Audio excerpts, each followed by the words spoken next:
Real quick before we start the video, I just want to let you guys know the White Fox keyboard is back on Massdrop for a limited time.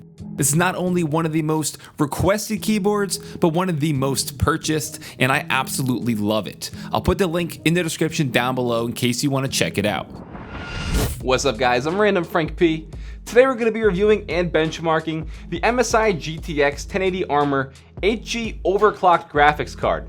This is one of the more rare cards in their product line, and it has been damn near impossible to find lately, but when I got my hands on it, it immediately became my new daily graphics card in my build.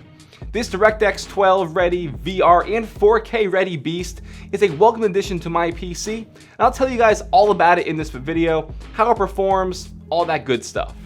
At $699.99 MSRP, it is right along in the bunch with the other aftermarket GPUs in terms of price, but for now, let's take a closer look at it.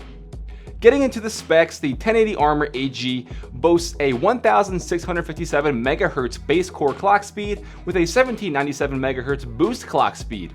And do keep in mind, this is their overclocked edition. I'm running this guy to power my 3 ultra-wides, each at 3440 by 1440p, and visually it handled everything just fine.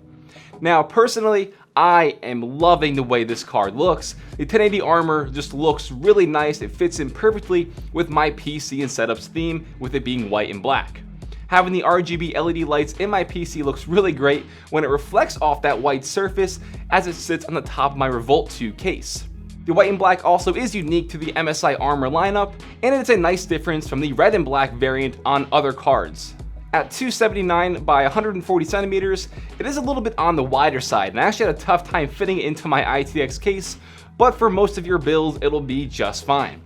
Taking a look around the card for connectivity, we have 3 display ports, 1 HDMI, as well as 1 dual-link DVI connector. Their patented MSI Torx fans are designed to keep this card running cool, all while remaining incredibly silent, and the best part is about that, the fans won't even start spinning until the card reaches over 60 degrees Celsius in temperature. So that means, say you're just, you're lightly gaming, you're browsing the internet, etc. If it's not above 60 degrees, the fans won't even spin, making this card silent, and I am a huge fan of that. Now we'll get into the part that people probably care the most about, and that is benchmarking. Just to note real quick, all tests were done at a 920 by 1080p resolution, as well as at 3440 by 1440p, which are going to fit my monitors. In the results, you'll see the FPS in green for this card, and at the bottom will be a comparison for the Founders Edition of the 1070, so you can kind of spot the differences between the two and how they both perform. And then in red will be the overclocked FPS, but I'll talk about that more in a minute.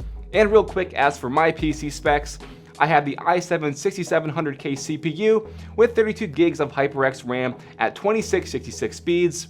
But for now, the results.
Okay, so as you saw, we had tested the 1080 Armor at the base clock speed and at the boost clock speed.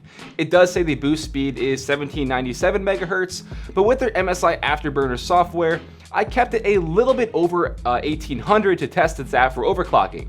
And since this is the overclocked edition of their 1080s, we are going to see a little bit better results compared to others in the lineup out there, and there was still kind of headroom for overclocking manually even more. I would say on average we saw around a 10 to 15 FPS jump when overclocked, and the core speeds were around 20 frames on average higher than its little brother in the 1070. You should be more than happy with the results, I think, even at the stock speeds, but with that MSI Afterburner software, it just makes it extremely easy to overclock. The software is free, and it can be used on a ton of different GPUs, even if it's not from MSI, and I highly recommend checking it out if you want to get the most out of your graphics card, and honestly, who wouldn't want more FPS? I am extremely happy with this card. It performs great, I think it looks really nice while it fits in with my theme aesthetically with white and black, and the temps on the card were outstanding. I mentioned how the card stays silent before the fans even start spinning at 60 degrees Celsius and above, but even when I was under full load and during all my testing, the card never got above 75 degrees, so I was incredibly happy with that. So I hope this video helped you out, and I hope it gave you a better look into MSI's 1080 Armor HG overclocked graphics card. Always a mouthful. And if you like this video, definitely give it a big thumbs up to show your support. Feel free to follow me on Twitter at randomfrankp. If you haven't already, make sure you hit that subscribe button. You're not going to want to miss out any tech reviews coming up real soon. Well, I'm Random Frank P. Hope you enjoyed. I'm going to get back to gaming. Have a good day.